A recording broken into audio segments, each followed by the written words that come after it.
देखिए, भारत में जो नंबर ऑफ केसेस हैं कोरोना के, नए केसेस में सिग्निफिकेंट नीचे आए हैं वो। और सबसे अच्छी बात यह है कि उसमें जो एक्टिव केसेस हैं उसमें बहुत शार्प फॉल है। अगर उसका आप ग्राफ देखेंगे तो वो कंटिन्यूसली नीचे की तरफ है। ये एक बहुत राहत की बात है कि केसेस भले ही अभी भी 3.5 लाख या उससे ऊपर आ रहे हैं, लेकिन एक्टिव केसेस कम हो रहे हैं और रिकवरी बेटर है। तो इसलिए नंबर को अगर आप पर्सपेक्टिव में डाल के देखेंगे, थोड़ा चार्ट बना के देखेंगे, ग्राफ बना के देखेंगे, तो ये नंबर बहुत पॉजिटिव दिख रहे हैं। मुझे नहीं पता कि कल क्या होगा या कितना बड़ा स्पाइक आ सकता है, लेकिन जो मैंने स्टडी किया, जिसको मैं रोज़ फॉलो कर रहा हूँ, अगर आप उस ग्राफ को, उस ट्रेंड को देखेंगे तो एक्टिव केसेस नीचे हैं और रिकवरी ऊपर है। हालांकि डेथ टोल अभी भी लगभग उतनी बनी हुई है 4000 के आसपास, वो थोड़ा नीचे आना चाहिए।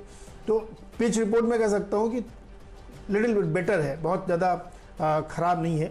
हाँ, इसका क्रेडिट आप ज़रूर ये दे सकते हैं कि कंट्री वाइड इतनी रिस्ट्रिक्शंस और लॉकडाउन लगाए गए हैं कि उसके कारण ये हो रहा है। अब ये कंटिन्यूस बना रहे, ऐसे ही नीचे आता रहे, इसके लिए वैक्सीनेशन ही एकमात्र उपाय है।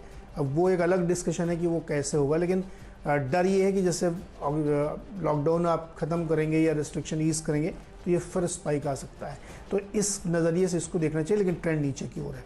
दुनिया भर के बाज़ारों में संकेत बहुत बढ़िया है। तो मुझे लगता है कि सेलेक्टिव अप्रोच रखना चाहिए और स्टॉक स्पेसिफिक बाइंग करके चलें। इंडेक्स को फिलहाल ना देखें, वो 150 पॉइंट की वो जो ऊपर दिख रहा है वो पता नहीं, मुझे बहुत अट्रैक्ट नहीं करता है। लेकिन मेरी जो थीम है फार्मा वाली, वो अभी भी इंटैक्ट है, तो लगभग उसी तरफ फोकस आज भी रहेगा। फार्मास्यूटिकल तड़का है। हाँ, कोविड केसेस ये तो सच है, 3.66 लाख पे पहुंच गए। 1 2 3 4 वेडनेसडे से लेके सैटरडे तक हर दिन 4 लाख के ऊपर का आंकड़ा था, तो उससे तो नीचा है। पर एक बात मैं ऐसे मेंशन नहीं कर रहा था क्योंकि एक बात ध्यान रखिएगा, मंडे फैक्टर एट प्ले रहता है।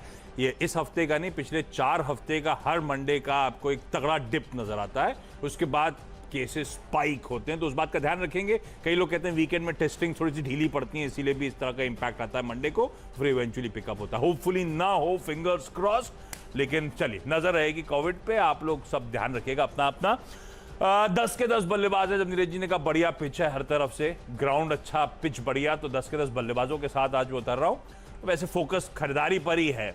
पहला स्टॉक जो फ्राइडे को भी बड़ी चर्चा में था, कार्लाइल जो था वो स्टेक बेच रहा था एसबीआई लाइफ में, डिस्काउंट पे वो डील होनी थी।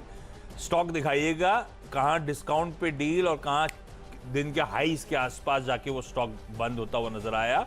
वो दिखा रहा था किस तरह की एपेटाइट है एसबीआई लाइफ के स्टॉक के लिए। वो कार्लाइल का 3.5% स्टेक जो बेचा गया, अरे इतने नाम है फंड्स के, मेरे ख्याल से 35-36 फंड्स ने, एफआईआईज और डोमेस्टिक म्यूचुअल फंड्स ने वो पूरा का पूरा चंक खरीदा है। तो दरअसल फ्राइडे के जो एफआईआई डीआई के आंकड़े हैं उन पे भी ज्यादा ध्यान मत दीजिएगा, क्योंकि कार्लाइल का स्टेक बेचना और तमाम एफआईआईज डीआईज का वहां पे खरीदारी करना तो एक एबरेशन भी हो सकता है उन आंकड़ों में।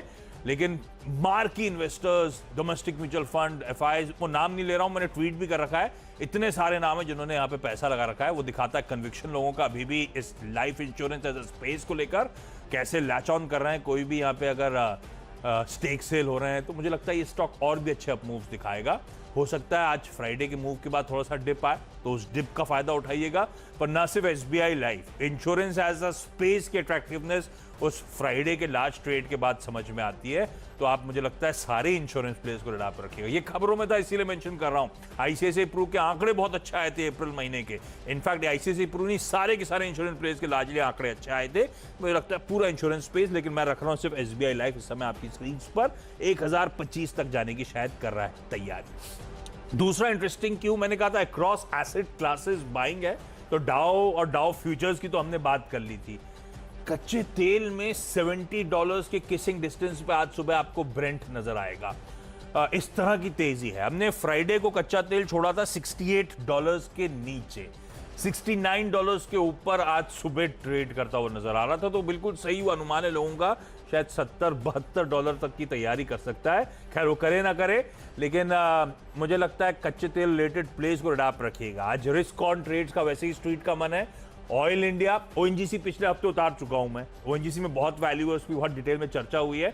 लेकिन ऑयल इंडिया एक प्रॉक्सी है ओएनजीसी का, छोटी 1/10 ऑफ ओएनजीसी कह लीजिए, और बिल्कुल उसका प्रॉक्सी है। मुझे लगता है ऑयल इंडिया को आज राह पर रखेंगे। खरीदारी करने का मन, लेवल स्क्रीन पे नोट डाउन करिएगा। और क्योंकि कच्चे तेल के प्ले की बात कर रहा हूं तो एक स्टॉक और, Hindustan oil exploration company HOEC, क्या बढ़िया मूव आना शुरू हुआ है स्टॉक में, और ये आप 100 रुपीज के पार इस समय आके खड़ा हुआ आपको नजर आएगा।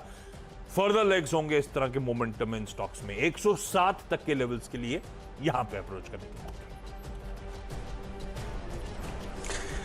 डेफिनेटली क्रूड एक प्ले होगा, 70 के आसपास अगर क्रूड पहुंच